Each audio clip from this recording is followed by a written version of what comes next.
Australians love to back a winner, and it appears that's exactly what the federal government has done after wagering billions of dollars on multiple COVID-19 vaccines. So far, trials of the ones they've invested in all show positive results, and now Prime Minister Scott Morrison tips we could start getting jabbed from as early as March next year. He says this is the best way to return to a life resembling normal, and he assures us it will be safe.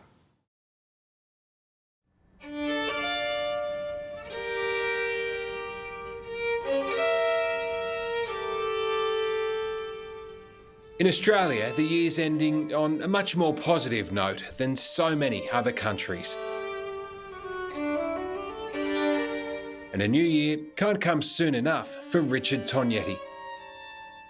As artistic director and lead violinist for the Australian Chamber Orchestra, the world was his stage.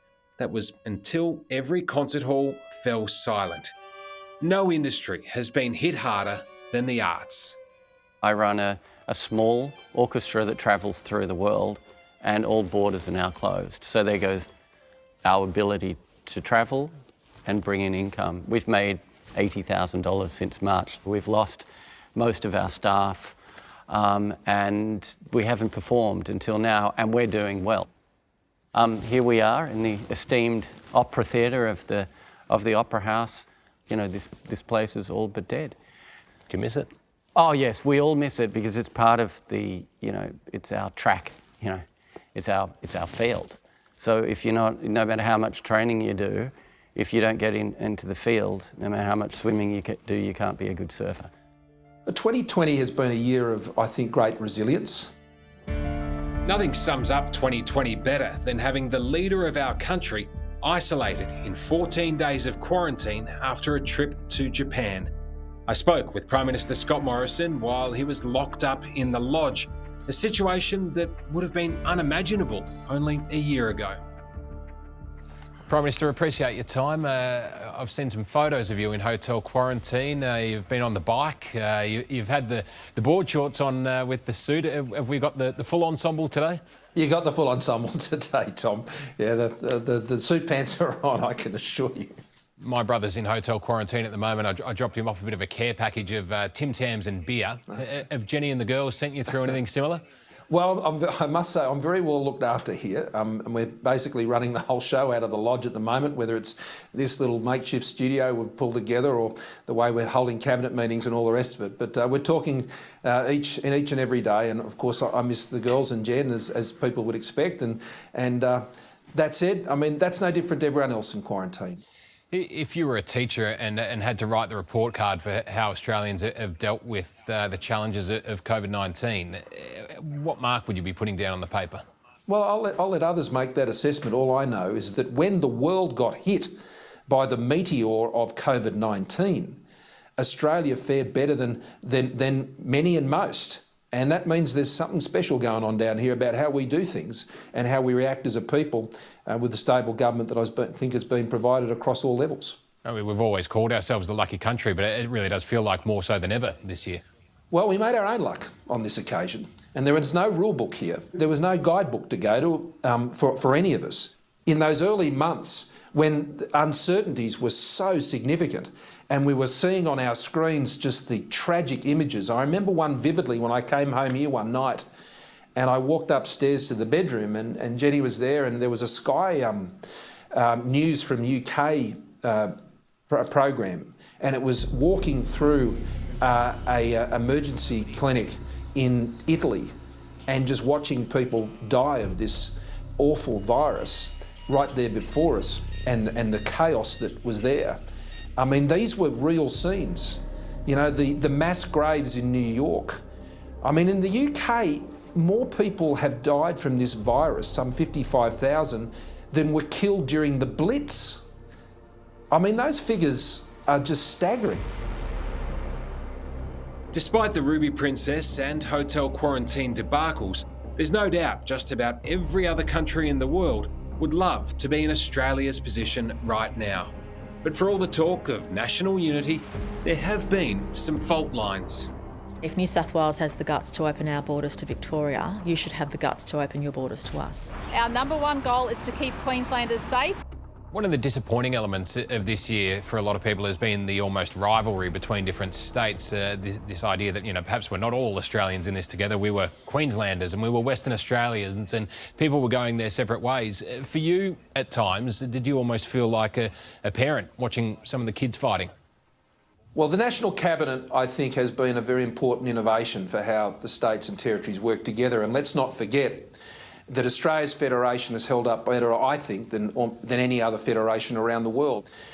Now, that doesn't mean there hasn't been a disagreement. Of course there is. It's the Commonwealth and the Federation. I mean, disagreement goes hand in hand with the Federation.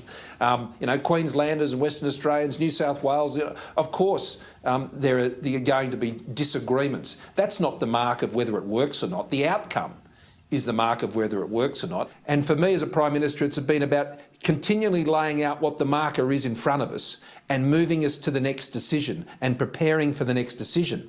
And that marker of getting us open by Christmas, well, we're on target to hit that, despite the hiccup we had in South Australia the other day. We're on target. Queensland's opening up. Victoria's opening up. This is great news, and this is what I believed would happen as we just continued to forge forward to that goal. Well, speaking of timelines, let's get to the important one. The great hope is a vaccine. When do you think we'll be getting it? Well, great news we're seeing come out of these test results. All the 4 vaccines that we've invested in are all proving to be right on track in terms of being effective. And so we're getting ourselves ready to have those distributed from the first quarter of next year. And that will take some time across all the vaccines for it to be rolled out across the country. And I want to assure Australians about this.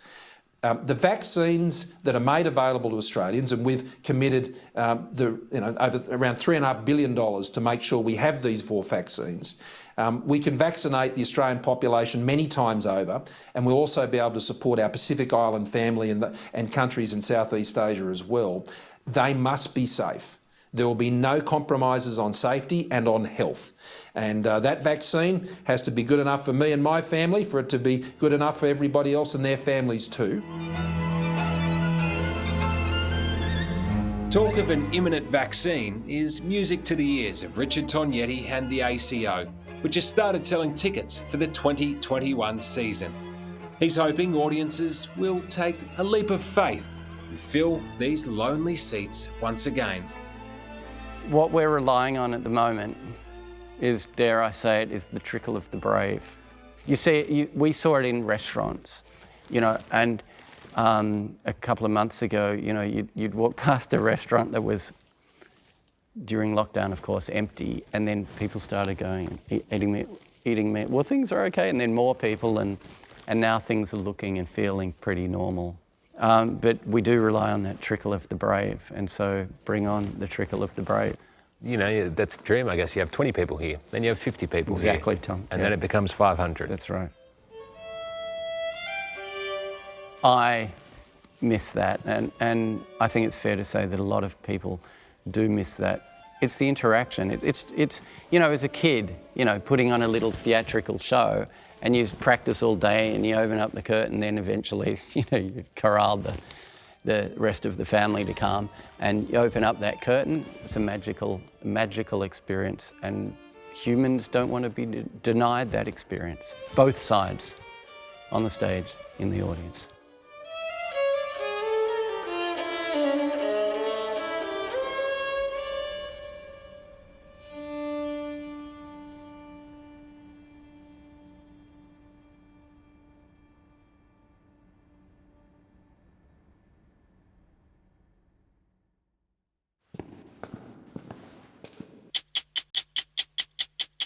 Hello, I'm Liz Hayes. Thanks for watching.